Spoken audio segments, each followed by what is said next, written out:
The United States Army Reserve is the 105-year-old Federal Reserve Force of the United States Army. The Army Reserve became a reality on April 23, 1908, when President Theodore Roosevelt signed into public law a Senate bill creating the Medical Reserve Corps.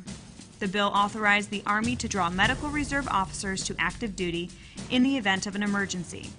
This shaped the overall view and mission of what the Army Reserve would soon come to be. The Army Reserve provides trained, equipped, and ready soldiers, units, and commands to meet the global requirements across a wide range of operations. The Army Reserve mobilizes in support of worldwide contingencies with active Army forces. Over the years, the Army Reserve transitioned from a strategic force used as a last resort to an operational force of first responders who join with the active Army to defend this great nation. The Army Reserve evolved over the past 105 years, but the overall mission remains the same. Since its inception, the Army Reserve has served in several major wars. The Army mobilized nearly 90,000 reserve officers for World War I. Soldiers were placed into newly organized units, trained, and then deployed to the war zone. From June 1940 through the beginning of World War II, the Army mobilized 26 Army Reserve infantry divisions, including more than 200,000 Army Reserve soldiers. World War II signified the beginning of a new era in national security and a new mission in which the Army Reserve would play a major role. After World War II, the U.S. faced new policies, where a large military force was required during peacetime to implement a new foreign policy. Units of the military force needed to be manned, trained, equipped, and ready to deploy at all times to a combat zone with just a few months' notice. The Korean War saw more than 240,000 Army Reserve soldiers called to active duty, and more than 70 Army Reserve units served in the war. That number reflected the Army's need for trained and ready soldiers during peacetime and wartime efforts. The lessons learned from the Korean War set the precedent for the Army Reserve readiness in future mobilizations. After Vietnam and the end of the draft, a new policy known as the Abrams Doctrine placed an increased reliance on the reserve units for rapid deployment. After 1967, the Army Reserve became more oriented to combat support and combat service support. The fall of the Berlin Wall and the end of the Cold War in 1989 led the U.S. to focus on implementing a global peacekeeping mission, a detailed military budget, and an active military force. Congress intended to leverage the reserve components to make up the difference. This required the Army Reserve to be equipped, manned, and trained at the same levels of the active Army.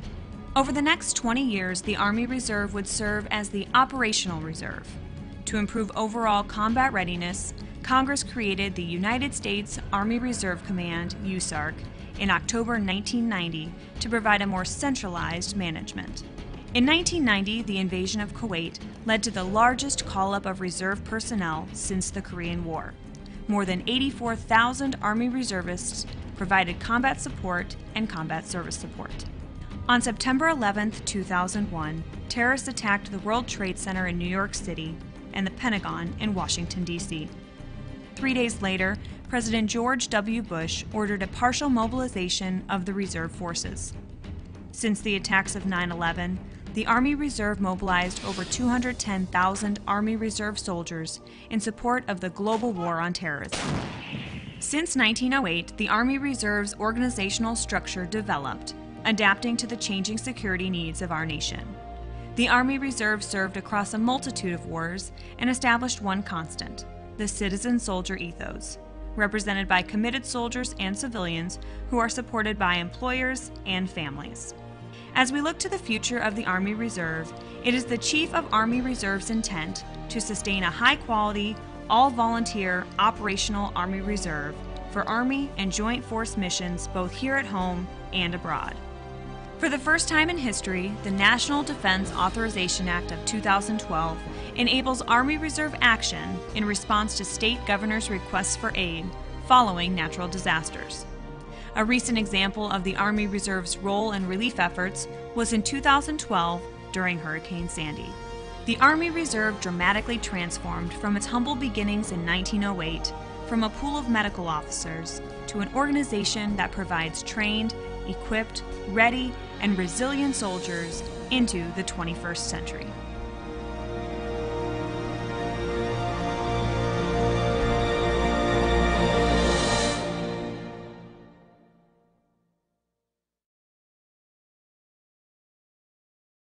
If I can't neutralize the target, I'm going to do a target hit. Afghanistan is a war zone where anything can happen. And being prepared is smart. Roger, look to your left. There's always a possibility of danger to suicide bombers. We are in Afghanistan. America and her allies have been fighting in this land for 11 years, at a cost. More than 3,000 coalition fatalities have been reported since the start of Operation Enduring Freedom. More than 2,000 are U.S. As much as progress as we made, we're still in a war zone. Colonel Andrew Rowling commands Task Force Bayonet. His headquarters, like all others in this land, keeps alive the memories of those who paid the ultimate price. Rowling, like many others, is on his fourth deployment in the last decade, the second to Afghanistan. It's sometimes hard to look back and say, is the sacrifice worth it? But you have to believe it, and I do believe it. Command Sergeant Major Thomas Capel is another who's served multiple tours. Now, as the ISAF Command Sergeant Major, he crisscrosses the country, To be on the same force as you fight. bringing messages of support, encouragement, and Y'all make me gratitude. so damn proud. We are engaged in a war, but when you look around and you see all the good things that have been done around the world, that's what we do. That's why we join our service to protect our country. It brings freedom to the American people around the world, and they're doing a great job doing it. Gil McCabe, Afghanistan.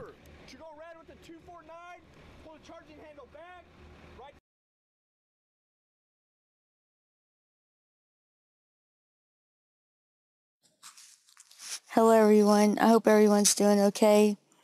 I had a few things that I wanted to share with y'all, but before I do, I was wanting to ask y'all if y'all could please pray for me because I haven't been doing so well. I've been kind of sick. And about 2 nights ago, I had a strange dream, and I thought I'd share it with y'all. In this dream, I could see myself sleeping and having a dream. It was just kind of confusing dream. And in this dream, I wasn't even myself. I was someone else. And I remember seeing this huge object falling from the sky, and it was casting a shadow. And everyone that was around noticed it, and instantly there was like fear and panic all over the place. And I remember trying to run as fast as I could, but it felt as my knees were weak, like from fear, and I could feel this fear just all over my body, and it was like everything was in slow motion. And I remember thinking to myself, I hope I can outrun this. I hope I can outrun this. Then I realized that there was no way to outrun this, and I started to pray and repent of my sins. And then all of a sudden, I felt the wind had changed. I felt heat on my skin. It was like I could feel everything as if it was really happening. And for some reason, I didn't feel it. Like, I didn't feel any pain, but I just felt scared, and I could hear in the dream, I could feel like my heart was beating and racing really fast. And I finally felt peace, and it was like the end of the dream, which I don't understand. I dreamed that 3 times in a row, one after the other on the same night. It was like my mind was repeating it over and over, and I don't know if it means anything. It may not mean anything, and I do know that we're not to just lean on dreams as our, as a guide or anything. I do know that, and sometimes dreams can just be dreams. I do also know that, but I just wanted to share it with y'all because I just thought it was odd. And also I was wanting to let y'all know that in the next couple of weeks, I may not be on the internet, but I'm not real sure. Me and my family, we finally found us a place to move, and it's really a miracle because me and my family, we've been living in a really small, compact RV. It didn't have running water. It was just small RV. It didn't even have any slide outs, and it has water, but the pipes broke. That's the reason why I don't have water. And we've been living like this for a while. And I kept praying and praying and praying, asking God, please, please help us to find us a better place to live. We got us a house, and I really think it's a blessing from God because this house has everything that I ever wanted. It has a fireplace in it. It has a really pretty ceiling. I always liked the sparkle ceiling, and it has a sparkle ceiling.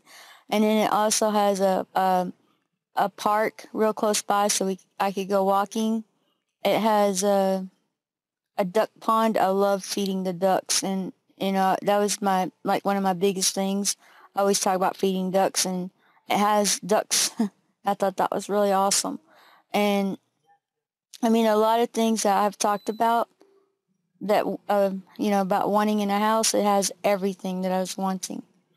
And I know this is a gift from God because my family and I, we could never do this on our own.